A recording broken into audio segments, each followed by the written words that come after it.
when we have someone like an ambassador with a title, sometimes we tend to forget the man or the lady behind the title. And we're honoured here today to have with us the new Romanian ambassador to Ireland, Ambassador Ștefan. Welcome to Twilight. Thank you. First of all, maybe you might just tell us a little bit about yourself. I grew up under communists, so I had the experience of a communist regime, and I mention this because this affected my life, so I try to understand politics. So this is why immediately after the revolution I turned my eyes around and wanted to know what democracy is, and try to understand, our place as humans in the new societies. So eventually I enrolled in a political science program, so eventually I became a political scientist. So try to understand human behavior, how parties compete for votes, how leaders are elected, and what they give in return. It's a very interesting, political science it's a very broad subject. And I mean, you have to look at the left and the right and the central, And I do know as well that it must have been a great benefit to you then when you were actually advisor to the President of Romania. That must have been an incredible job to hold. Indeed, that was I would say the apex of my career so far, because I very much enjoy being here as an ambassador. And I got there, through my political science studies, because unlike many of my colleagues, I focus on Romanian politics in the sense that I look at the contemporary politics or post-communist politics, and this fact brought me close to various politicians. So I had a broad network of politicians. I reached out to many of them. So I tried to understand politics from inside, not only from the library, from the books. And this experience, of course, was of much use during my 10 years at the US Embassy in Bucharest. And of course, I have built up a lot of knowledge about Romanian politics. And President Iohannis, the Romanian president, thought that this would be extremely valuable for him. So he invited me on his team. It was his first mandate back in 2015.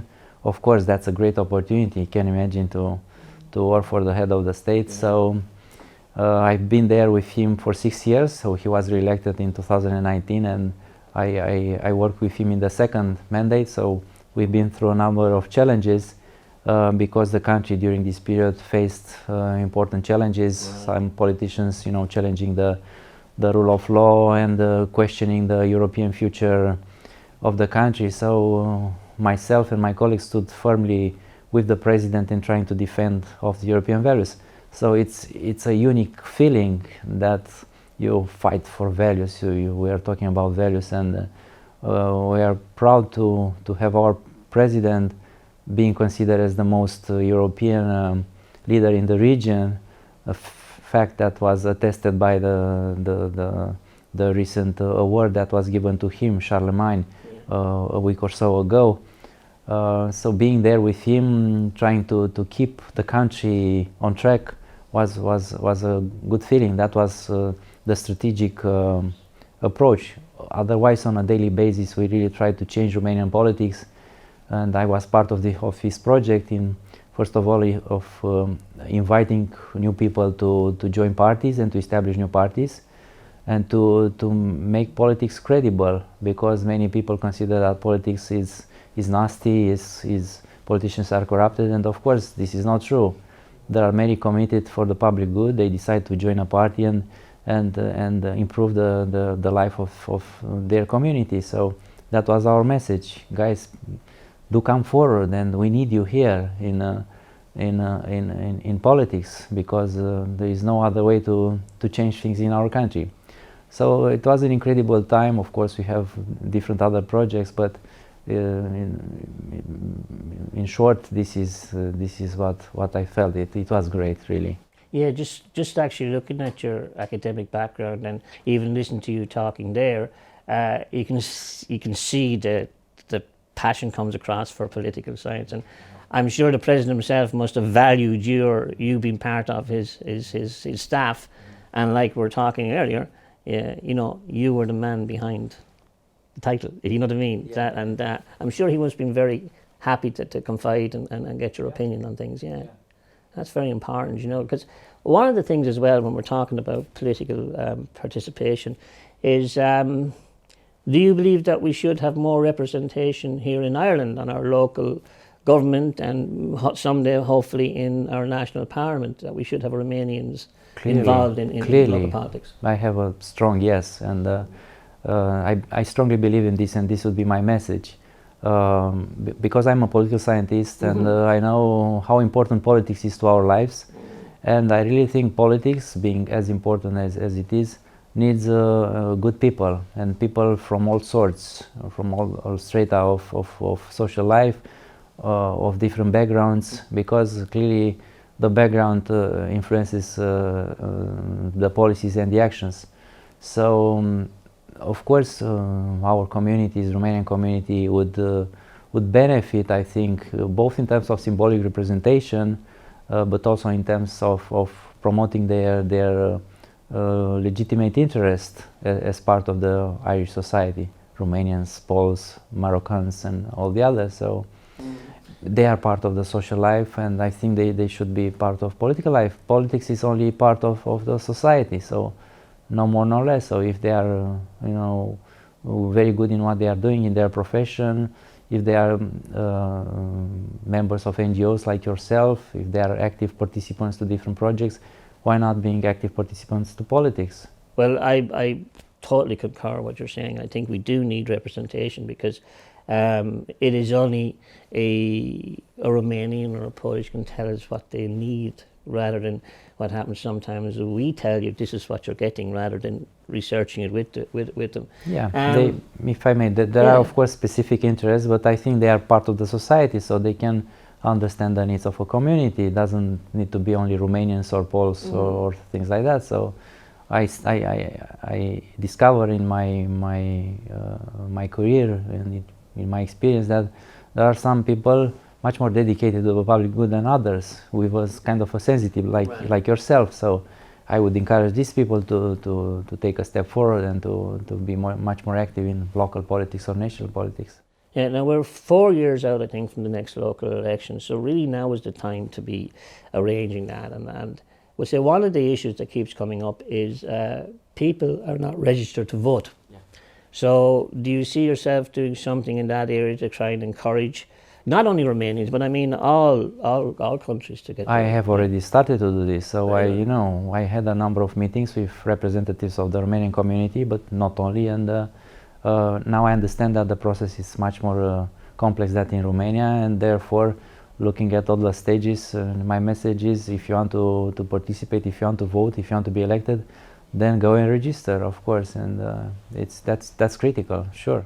Yeah, and we did discuss previously about maybe that it might not be just a Romanian representative. It could be a representative from a Romanian, but also representing the Polish and the other countries. And do you see that as a from a political scientific kind of background? Is that a way of getting more representation by going across? Yeah. It depends on the circumstances. It has to be cost effective. So maybe only a Romanian and only a Pole would discover that he or she doesn't have enough resources to move on, or not enough constituency to be promoted. So in a cost-effective approach, you look around and team. So there will be a win-win situation. That's what people may consider doing. It might be maybe even a little bit early to ask, but just from the fact that you've met a number of Romanians and people like that, is there anything that you've kind of seen that you say, yeah, that's what we need? You know, that something has kind of already been highlighted as a I don't think it's there yet. So we have to work together to encourage people. Yeah. You were telling me just before we came on air that you met President Higgins yesterday. Very good. He's a wonderful gentleman, and I'm sure you had an interesting conversation with him. Yes. Yeah, I was honored and pleased, and let me mention that I discussed even about the Twilight group and the nice things you are doing, Romanians and Poles and Irish in Kilkenny. Thank you very much, sir, for bringing us into the conversation. I even made him envy, because he was the mayor of Galway, and I said we may not be in Galway before going to Kilkenny. So So I asked him not to be upset about that. So, but he took it very, very nicely. And as you know, one of the things that we are believe in our group, and I'm sure it's something like that we would communicate in Europe as well, is that these connections between not only here in Ireland, but we connect with Romanian communities as well, so that we say that we are currently connected with Sighișoara, but I'm sure there's massive opportunities for that to be developed, not only with us, but with other NGOs throughout Ireland. And how do you see that happening? It's one of my projects at the embassy to encourage people from various cities from Romania to look around in Ireland and use the connections maybe to twin the cities, because twinning the cities meaning that a number of people from both sides will get to meet, learn about themselves. Most likely children will be involved, and this is a long-term investment, because if children from Romania travel to Ireland even for a very short period, they will come with a different sense of the country, of what Euro means, and that's my philosophy, that once you have many options in your life, once you are exposed to many experiences, you become much more tolerant, first of all, and you are rich as a person, and you contribute more to the society. So that's one thing. So yeah, I mean, it's something that we look at to connect with many different countries, and I'm sure, like you, the European project is kind of dear to your heart as it is to ours, and I think it's something that by interacting with the other countries we can make it a lot better. One of the other things that I would like to ask you is that if you have a group like ourselves, and we're connected with a group in Romania, and we're also connected with a group in France or a group in Morocco, would you ever see where there might be kind of a consortium that would work together on projects like tourism, projects like economics, and how would you see that developing over a period of time? That's a great idea, and I refer to my previous experiences, because with my studies I traveled a lot, and I have been present in groups with people from multiple countries. So it was very interesting, colleagues from Europe, Western Europe, Eastern Europe, from Africa, from America, so it's an interesting experience. So the issue is that someone has to be there behind, because the follow-up is important. We may have the first whatever meeting with drinks and hugs and how wonderful, but we need a purpose. So we need to find a way to keep the group together, and to give them a common sense, and something that they need to commit on a longer term. Otherwise it will stay only as a one-shot project. Yeah, and actually it's something that reminds me now that the mayor of Melbourne, Marek, he would always say that to make it successful, the communication has to be regular and vibrant. And I think that is the key in all these. You mentioned there about your travels, from diplomatic, and it's something that, I mean, I've asked the other guests as well, is that a plus or is it a negative? Because take it, you're here in Ireland now, and you're here for a period, hopefully for a long time, but then you have to move again. Is it kind of when you've just settled down, you just put down your roots, you've just made friends, you're just getting involved in the community, and then suddenly we have to move again? Do you see that as an issue, or is it something that you know it's going to happen? So yeah. It may look as an issue, I've never been, I wasn't a diplomat so far, so I've never gone through this experience, but already I feel connected to Ireland. Yeah. So we made so many friends last night at the theater, with some politicians, with NGO, with people that work here. So emotionally we are already, kind of bonded here and embedded in the society. So I can imagine after 4 years, when you are familiar, it will be very difficult. But that's life, and as I move on through the different stages of my career, the philosophy was, you left people behind and nice projects behind, but you have the horizon of having new things in your life. So after 4 years, probably I would, be extremely happy and probably sad, but looking forward to new adventures, because you benefit personally, it's part of your personal development, but you can bring to others what you brought here. So I would say, like our group, Twilight Group, we have our main objective for strategy is to have an international culture house. So that's something that I would like to finish as a project and leave as a legacy, right?